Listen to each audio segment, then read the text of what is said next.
सिलेंडरविना आयुष्य कल्पना करून बघा. आज आपण याच विषयावर बोलणार आहोत की जर ही एक गोष्ट आपल्या आयुष्यातून अचानक गायब झाली तर काय होऊ शकतं. जरा विचार करा. आपल्या रोजच्या धावपळीच्या आयुष्यात आपलं स्वयंपाकघर जे सतत सुरू असतं ते अचानक शांत झालं तर, म्हणजे गॅसच संपला तर. ही गोष्ट आहे अशाच एका मोठ्या संकटाची, जे सुरू तर होतं एका छोट्या घरात, पण बघता बघता संपूर्ण समाजाला आपल्या कवेत घेतं. तर सुरुवात होते एका अचानक आलेल्या तुटवड्यापासून. समस्येचं मूळ इथं आहे. गोष्टीची सुरुवात होते एका स्थानिक रेस्टॉरंटमधून. राज नावाचा एक तरुण हॉटेलचा मालक आपल्या कामात व्यस्त आहे आणि अचानक त्याला कळतं की सिलेंडर रिकामा झालाय. बरं, तो नवीन मागवायला जातो तर कळतं की सिलेंडर कुठेच उपलब्ध नाही. विचार करा, त्याच्या व्यवसायावर आलेले हे किती मोठं संकट असेल. आणि मग जे व्हायला नको तेच होतं. काळा बाजार सुरू होतो. राजला एजन्सीच्या बाहेर एक माणूस भेटतो जो एका सिलेंडरसाठी चक्क 5,000 रुपये मागतोय. हा होता पहिला मोठा आर्थिक धक्का. पण थांबा, गोष्ट इथेच संपत नाही. हे तर काहीच नाही. राज जेव्हा एजन्सीला फोन लावतो तेव्हा त्याला समजतं की लोक 10-15 हजार रुपये सुद्धा द्यायला तयार आहेत आणि तरीही सिलेंडर मिळत नाहीये. आता यावरून तुटवडा किती भयंकर आहे याचा अंदाज येतोय. आणि म्हणतात ना, संकट एकटं येत नाही. हीच समस्या आता थेट राजच्या घरात येऊन धडकते. तो आपल्या आईला मनीषाला फोनवर हे सगळं सांगत असतो आणि गंमत बघा, बोलता बोलताच त्यांच्या घरचा सिलेंडर पण संपतो. म्हणजे बघा, एक सामाजिक समस्या एका क्षणात त्यांची वैयक्तिक अडचण बनली होती. आता सुरू होतो दुसरा टप्पा, कुटुंबाचा आटापिटा. संकट दारात उभा आहे तर त्यावर मात करण्यासाठी प्रयत्न तर होणारच. तर घरातले वडीलधारी मुरारी सिलेंडर मिळवण्यासाठी आपले सगळे जुने पुराणे मार्ग वापरून बघतात. आधी एजन्सीला फोन लावतात, मग शेजारीण सीताकडे मदतीसाठी जातात, राहुलच्या घरी डोकावून येतात. पण सगळीकडून नकारच पदरी पडतो आणि बिचारे रिकामे हाताने घरी परततात. आणि या संकटाचा समाजावर काय परिणाम होतोय बघा. लोकांमध्ये असलेली आपुलकी, सदिच्छा कशी संपतीये. सीताचा मुलगा मोरारींना थेट विचारतो, तुमचा काका कधी त्याच्या रेस्टॉरंटमधनं आम्हाला फुकट जेवण देतो का? मग आम्ही आमचा सिलेंडर का द्यावा? म्हणजे बघा, संकट काळात माणसं कशी फक्त स्वतःचा विचार करू लागतात हे यातून अगदी स्पष्ट दिसतं.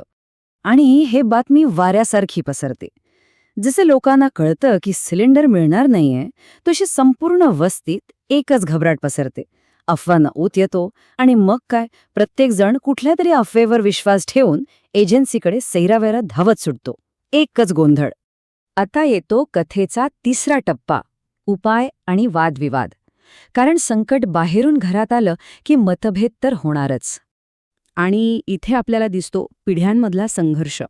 घरातली तरुण मंडळी काय म्हणते, अरे ऑनलाईन जेवण मागवू, इंडक्शन आहे ना ते वापरू, किंवा चला इलेक्ट्रिक किटलीत मॅगी बनवू. पण वडीलधारी मंडळींचा या सगळ्याला सख्त विरोध.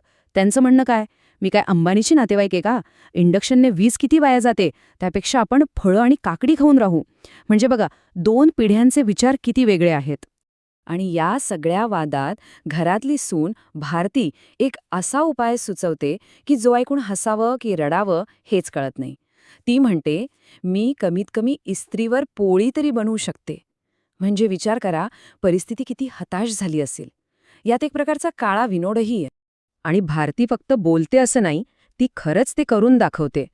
ती आपल्या सोशल मीडिया चॅनलसाठी चक्क कपड्यांच्या इस्त्रीने पापड भाजायला घेते आणि त्याचा व्हिडिओ बनवते. म्हणजे बघा, संकट कितीही मोठं असो, कंटेंट बनला पाहिजे. हा खरंच एक मजेशीर आणि त्याचवेळी विचित्र क्षण आहे. पण या कौटुंबिक नाटकाचा शेवट होतो तो मुरारींच्या एका कृतीने. ते सरळ ओरडतात, तुम्ही बायका मला रस्त्यावर आणणार आहात का? विजेचा बिल किती येईल? आणि असं म्हणत ते घरातला इंडक्शन कुकटॉपच जप्त करून घेतात. झालं, आता घरात स्वयंपाकाचा एकही आधुनिक मार्ग उरला नव्हता.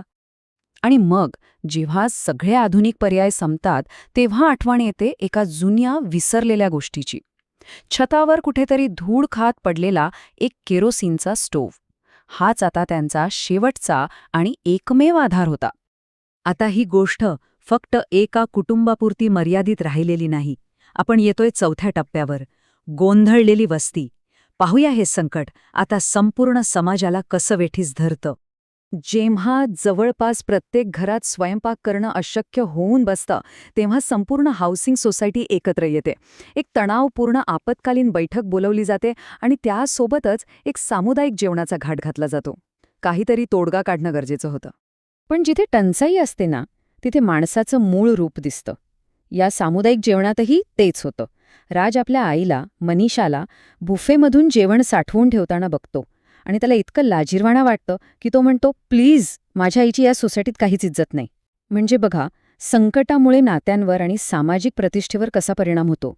आणि आता आपण आलोय या कथेच्या शेवटच्या टप्प्यावर. सामुदायिक स्वयंपाकघर हा एक सहकार्याचा, एकत्र येऊन संकट टाळण्याचा एक मोठा प्रयोग होता. तर सोसायटीचे सेक्रेटरी एक खूप चांगला व्यावहारिक प्रस्ताव सगळ्यांसमोर ठेवतात. ते म्हणतात, आपण एक मोठी सामुदायिक भट्टी तयार करूया. सकाळी सगळे मिळून ती पेटवू. साधं जेवण बनवू जे सगळे एकत्र खाऊ शकतील. असं केल्यास पुढचे 15 दिवस सगळ्यांचे कष्ट आणि साधनं वाचतील. किती छान कल्पना आहे नाही का, सर्वांनी मिळून संकटाचा सामना करण्याची. आणि दुसऱ्या दिवशी सकाळी तसंच होतं. भट्टी पेटवली जाते, चहा बनतो. सगळ्यांना वाटतं की चला आता प्रश्न सुटला. पण हे सहकार्य फार काळ टिकत नाही. काही क्षणांतच नवीन वाद सुरू होतात.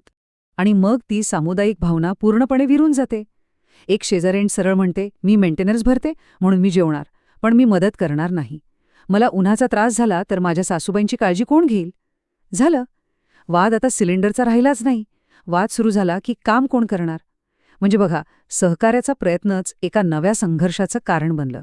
ही कथा आपल्याला खूप काही सांगून जाते की आपल्या आधुनिक सोयीसुविधा खरं तर किती तकलादू आहेत आणि संकट आलं की लोकांचा एकमेकांवरचा विश्वास कसा एका क्षणात नाहीसा होतो.